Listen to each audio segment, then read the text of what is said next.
배트맨과 슈퍼맨은 선과 정의를 추구하는 슈퍼히어로라는 공통점을 갖고 있지만 그걸 구현하는 방식과 철학에서는 때때로 사뭇 다른 면을 보여주곤 합니다. 그렇기 때문에 배트맨 대 슈퍼맨 같은 영화도 나왔겠죠.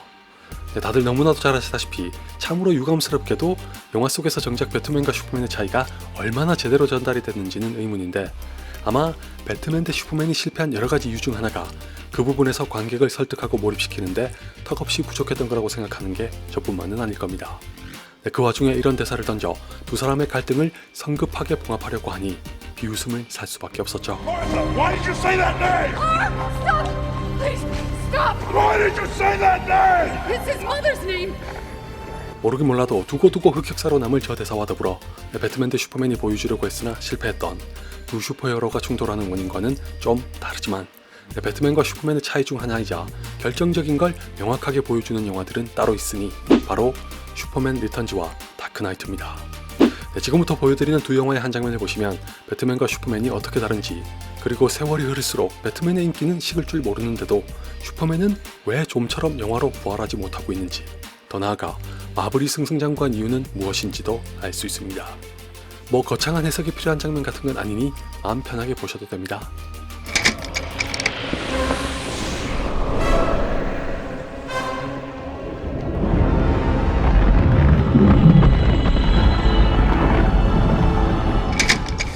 He's at 250 52nd Street, and she's on Avenue X. That's just who. Which one you going after? 제가 말씀드리고 싶은 배트맨과 슈퍼맨의 차이는 방금 보신 장면에서 고스란히 나타나지만, 혹시 영화를 안 보신 분들이라면 이해하기 힘드실 수도 있으니 간단하게 설명해드리자면, 두 영화에서 배트맨과 슈퍼맨은 공히 자신들이 사랑하는 여자가 악당에게 붙잡혀 있다는 사실을 알게 됩니다. 이런 걸 두고 영어로 댐즐인 디스트레스라고 하면서 페미니스트들이 극도로 싫어하는데, 여기서 할 얘기는 아니니 다음에 기회가 되면 말씀드리기로 하고, 아무튼 그 순간에 배트맨과 슈퍼맨은 1초의 망설임도 없이 연인을 구하러 갑니다. 여기까지는 똑같지만 슈퍼맨은 로이스를 구하러 가다 말고 멈춥니다. 렉스 루터의 계략으로 인해 도시와 시민들이 위험에 빠졌다는 걸 알게 됐기 때문이죠. 슈퍼맨은 잠시 고민했으나 리차드도 비행기를 타고 구하러 갔다는 걸 알기 때문인지 로이스를 뒤로 하고 일단 육지로 돌아가서 사람들을 구해냅니다.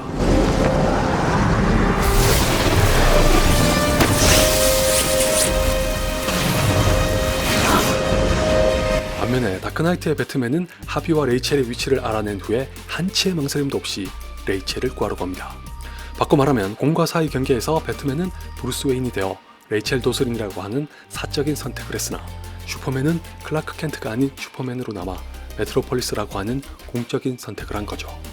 이게 바로 배트맨과 슈퍼맨의 차이 중 하나인 동시에 제가 모든 영화를 통틀어 예나 지금이나 슈퍼맨을 넘버원 캐릭터로 꼽는 이유입니다. 왜냐하면 슈퍼맨은 언제나 선과 정의의 절대적인 상징이자 수호자로서 불변의 진리와도 같습니다. 그 어떤 순간이 와도 자신의 의무와 역할을 마다하지 않고 받아들이면서 오로지 세상을 구하는 데 이바지합니다. 참고로 좀 어이가 없는 상황에서 연출이라 욕을 먹었으나 저스티스 리그에도 슈퍼맨의 이런 특성을 엿볼 수 있는 장면이 있었습니다.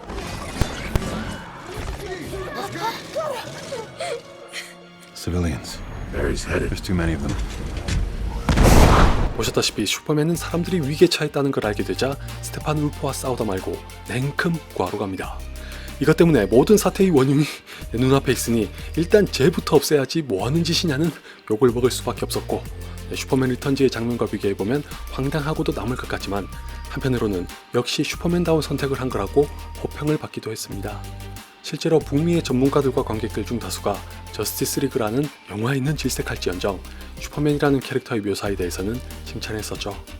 그럴 수밖에 없는 게 슈퍼맨이 맨 오브 스틸에서는 민폐라는 단어로는 부족할 정도로 무시무시한 파괴를 일삼았고, 배트맨 대 슈퍼맨은 그리스도의 순환을 노골적으로 차용하면서 우울하고 공상맞은 이미지를 심하게 들이왔었기 때문에 상대적으로 저스티스 리그에서의 활약과 변화에 대해 반색하면서 긍정적으로 평가할 만도 합니다. Is this guy still bothering you?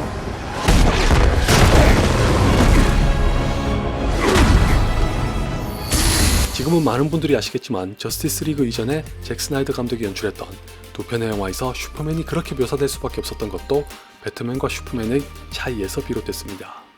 이건 마블이 승승장구할 수 있었던 이유와도 관련이 있어서 지금은 팬들까지 잘 알고 있는 건데, 앞에서 말씀드렸던 걸 다시 한번 반복하면 슈퍼맨은 언제나 선과 정의의 절대적인 상징이자 수호자로서 불변의 진리와도 같습니다. 이 말인즉슨 크립톤에서 태어난 외계인답게 슈퍼맨은 말 그대로 인간이 아닙니다. 정확히 표현하면 일각에서 슈퍼맨의 기원이 그 유명한 철학자인 니체가 인간을 초월한 이상형이란 뜻에서 주창했던 초인이라고 말하는 것처럼 슈퍼맨은 모든 면에서 가히 인간의 단계를 넘어섰습니다. 이런 특성이 2차 대전이나 대공황 등의 고난을 거쳤던 과거에는 빛을 발하면서 독보적인 황금기를 구가했었죠. 당시로서는 하나의 목표를 강조하는 전체주의와 애국주의 또는 민족주의 같은 공동체로서의 결집을 필요로 하는 사상이 지배적일 수밖에 없었기 때문인데, 슈퍼맨이야말로 거기에 완벽하게 부합하는 캐릭터였거든요.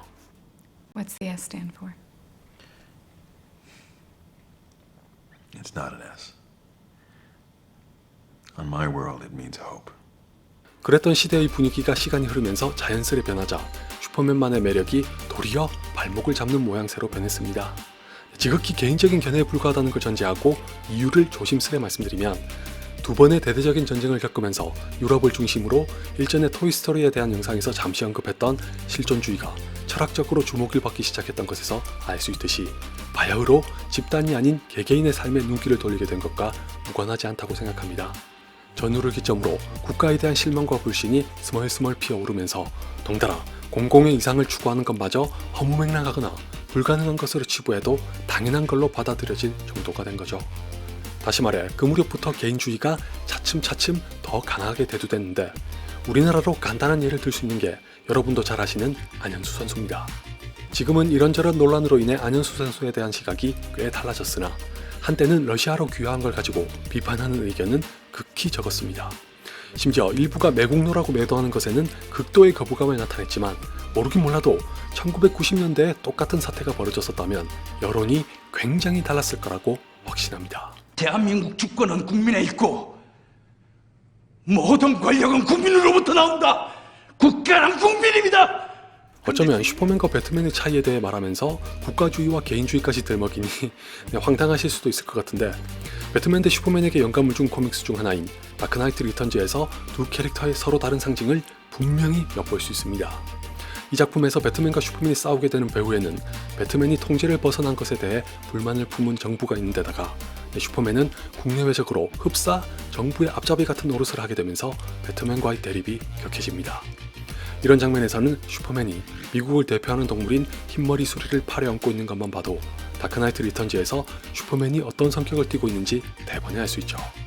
그렇기 때문에 슈퍼맨의 팬들로부터 비판을 사기도 했지만, 원작자인 프랭크 밀러가 슈퍼맨을 이렇게 묘사한 데는 그럴 만한 사유가 있다고 생각합니다. 게다가 두 명의 슈퍼히어로가 적대하게 되는 배경의 설득력이 있어서는 당연하게도 배트맨 대 슈퍼맨보다 월등하게 낫습니다. You say you answer to some sort of authority. They only want me dead because I'm an embarrassment. Because I do what they can't. What kind of authority is that? 여기까지 좀 복잡하게 들리셨을 수도 있을 것 같은데, 한마디로 정리하면 이렇습니다. 이젠 슈퍼맨처럼 완전 무결하거나 이상적인 캐릭터는 예전 같은 영향력을 발휘하지 못합니다. 더 나아가 관객들로부터 공감을 이끌어내고 매력을 어필하는 것도 매우 어렵습니다. 반대로 보면 이게 바로 배트맨은 여전히 영화에서도 인기가 식을 줄 모르는 이유인데, 왜 그런지는 앞에서 보셨던 다크나이트와 슈퍼맨 리턴즈의 장면만으로도 모든 걸 설명할 수 있습니다. 단적으로 말해 다크나이트의 배트맨은 어느 쪽을 구하러 갔더라도 결국에는 치명적인 데미지를 입을 수밖에 없습니다. 예컨대 영화 속에서는 하비를 살리게 된 반면 레이첼을 잃은 탓에 브루스 웨인으로서 사적인 데미지를 입었지만, 만약 레이첼을 살리게 됐더라면 하비를 잃게 되면서 배트맨으로서 공적인 데미지를 입었을 겁니다. 그러니까 애초에 조커가 던진 선택지는 배트맨이 공과 사를 모두 이룩할 수 없는 불완전한 인간이라는 걸 증명해주는 꼴이 된 거죠. 슈퍼맨 리턴즈의 슈퍼맨은 다릅니다. 슈퍼맨은 로이스에게 가다 말고 메트로폴리스로 돌아갔으나 과연 인간을 초월한 존재답게 무고한 시민들도 구하고 로이스도 구하는데 모두 성공합니다. Have you got them? Yeah. 배트맨과 슈퍼맨의 이 같은 차이는 마블이 전무후무한 성공을 거둘 수 있었던 기반이기도 합니다. 이게 무슨 말이냐면 앞에서 이젠 관객들도 잘 알고 있다는 말씀을 드렸다시피 마블은 처음부터 모든 캐릭터를 철저하게 인간적으로 조명하는 데 집중했습니다. 자아도취에 빠졌던 아이언맨은 말할 것도 없고 캡틴 아메리카조차 시빌워에서 인간적인 결점을 노출했으며 심지어 불멸의 존재인 줄로만 알았던 신도 마찬가지라 토르와 오딘 등을 인간의 영역으로 끌어내렸죠. 그러므로 인해서 관객들이 여러 캐릭터에게 두루 공감과 매력을 갖고 더 쉽게 다가갈 수 있도록 했는데 마블의 이런 특징은 어벤져스 엔드게임의 감독인 루소 형제를 통해서도 확연하게 알 수 있습니다. 한 인터뷰에서 영화로 옮기기 가장 어려운 캐릭터가 뭐냐는 질문에 두 사람은 강하면 강할수록 내러티브 차원에서 다루기 어렵다. 우린 항상 캐릭터의 인간적인 약점을 눈여겨보면서 탐구한다. 그 약점이 비로소 캐릭터를 흥미롭게 만들기 때문이라 강하면 강할수록 까다롭다고 답하면서 정확히 슈퍼맨이 그런 캐릭터라고 덧붙였습니다.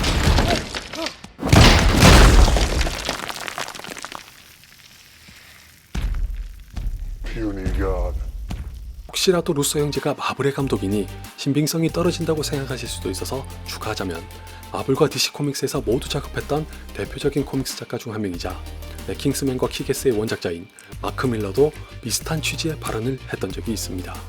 재작년에 한 인터뷰에서 DC의 영화가 실패하는 원인이 뭐라고 생각하는지 묻자 매우 간단하다면서 DC의 캐릭터들은 영화에 걸맞지 않다고 답했었죠. 마블의 경우는 캐릭터의 바탕을 두지만 DC는 캐릭터의 능력의 바탕을 두기 때문에 지금의 관객들에게는 다가가지 못한다면서도 예외를 뒀는데 여러분도 예상하시다시피 그 예외는 바로 배트맨이고 이유는 제가 지금까지 말씀드린 것과 일치한다고 봐도 무방할 겁니다. 아울러 슈퍼맨에 대해서는 더 이상은 존재하지 않는 미국을 대변하는 캐릭터라고 하면서 슈퍼맨은 20세기의 정점을 찍었다고 지적한 것도 비슷한 맥락이지 않을까 합니다. 그렇기 때문에 잭 스나이더는 슈퍼맨이라는 캐릭터에 변화를 줄 수밖에 없었으나 결과적으로는 많은 관객들로부터 왜 슈퍼맨이 배트맨 흉내를 내고 있냐는 비판을 받고 말았죠. Superman was never real. Just the dream of a farmer from Kansas. 그럼에도 불구하고 저한테는 언제나 슈퍼맨이 넘버원입니다. 까놓고 말해서 전 슈퍼맨은커녕 배트맨도 될 수 없고 되고 싶은 의지조차 눈꽃만큼도 없는 방구석 찌질이지만 누군가 말했던 것처럼 가슴속에 실현 불가능한 꿈은 간직하고 살아야 작은 위안이나마 삼을 수 있을 테니까요. 죄송한데 지금 이 영상을 보고 계신 여러분 중 다수도 마찬가지일 거라고 생각합니다. 배트맨의 잔혹한 운명처럼 공을 위해 사회 희생을 감수할 수 있는 사람이 많았다면 세상이 이 모양 이 꼴도 아니었을 거니와 그게 대체 무슨 의미와 가치를 지니는지에 대해서마저 회의적인 입장이 될 수밖에 없게 만드는 걸 숱하게 보면 저 같은 위대한 인간은 그냥 현실을 외면하고 체념하도록 종용하는 것만 같네요. 무책임하게 들리겠지만 부디 여러분은 저와 다른 인간으로나마 조금은 더 나은 세상을 위해 포기하지 않고 노력하는 위대한 존재가 되시길 바랍니다.